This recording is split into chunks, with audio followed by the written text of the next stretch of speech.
Your Life and Sex Island, Chapter 6, The Life and Sex Island, page 187. Continuing our little fairy tale, we are visiting a little island. This is our Life and Sex Island. The islanders previously bartered with each other for trade, but now they use colored rocks for money. The only source of water is a pure artesian well that pours onto the beach and into the ocean. This was always the free spring water for 2 or 3 dozen little families living together peacefully here. People used to just dip out the water that they needed and drink it. But Trader Mac has taken over the free spring water and now charges for that water. Trader Mac hired a bunch of people to guard his water and to sell what used to be the free spring water. Some jealous people got upset with Trader Mac because he had most of the rocks and didn't have to do anything but control the free spring water.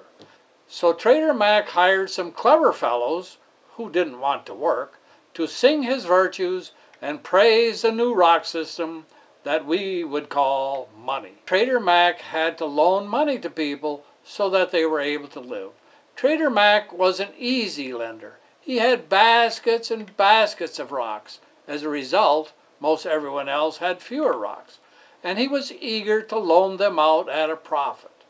But even those baskets were not enough. Trader Mac had his guys, employees, gather up all of the colored stones from all of the beaches. They thought it was dumb, just stones after all. When he had secured all of the colored stones, Trader Mac announced that a black rock would equal 10 of the red rocks, and a blue rock would equal 10 of the black rocks, etc. So suddenly the island, that is Trader Mac, had thousands and thousands of times more rocks.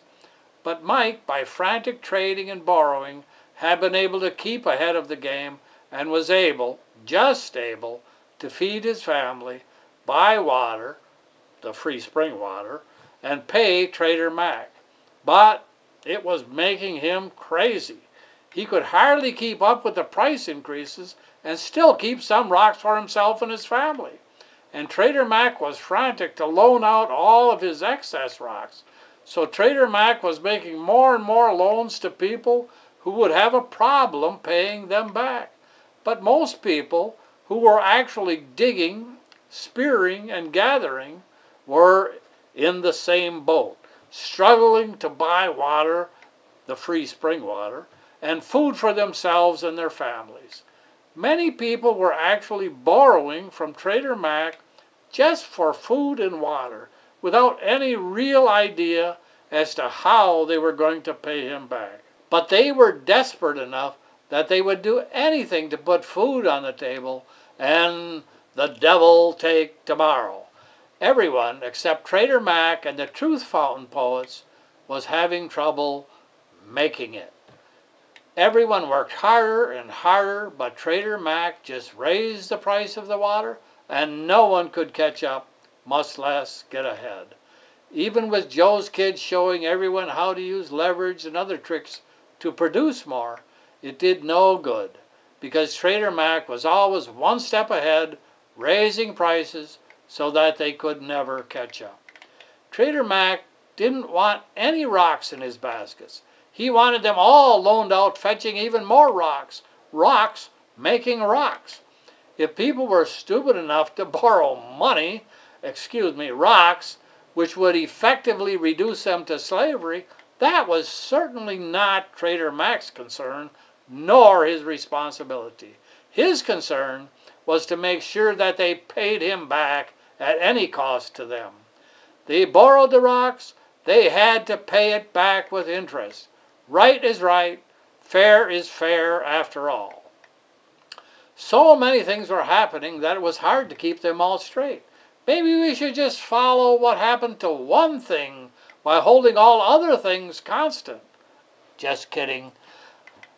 There developed groups, interest groups, division, levels of people. At the bottom were people actually getting the food.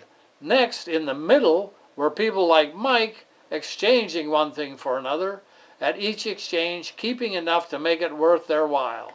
Next, at the upper level were people helping Trader Mac. At several intermediate levels, they were also helping Trader Mac, trading rocks and charging for the favor. The fellows and senior fellows, who were the truth fountain poets, then of course there was Trader Mac himself. Another thing that happened was that many different people, including some of the people at the food supply level who needed boats, tried their hand at making a rock by trading boats. So the value of the boats just went wild until some of the fishermen who needed a boat every day actually sold their boats just to feed their families. And the boats used for actually fishing went down. So the actual supply of actual fish actually went down. Remember, Mike had 3 malarkey bird tail feathers? Well, he sold one for more rocks so that he could buy more boats. He sold that malarkey bird tail feather for so many rocks that he decided to go and buy as many malarkey bird tail feathers as he could before people realized how valuable they were. Well, you guessed it. Pretty soon what happened to the price of boats also happened to the price of malarkey bird tail feathers. What happened to the price of potatoes? Well, you know what happened to the price of potatoes. The price of potatoes went up too. Not, of course, as far or as fast as the price of malarkey bird tail feathers, but way up. Remember now, there were far fewer people getting food, but just as many eating it. And Trader Mac could charge as much as he wanted for his water, the free spring water, because you had to have it. There was, of course, no coercion. You were free not to buy his water, the free spring water. No one made you buy it. You had free will. It was just the free market working its wonders. The people getting food worked round the clock, but still had only enough money to buy water, the free spring water, and little food. The people getting the food fell into misery, despair, desperation, poverty, illness, hunger, and sometimes into effective slavery. Some people went mad because they drank the seawater when they couldn't drink from Trader Mac's well, the free spring water.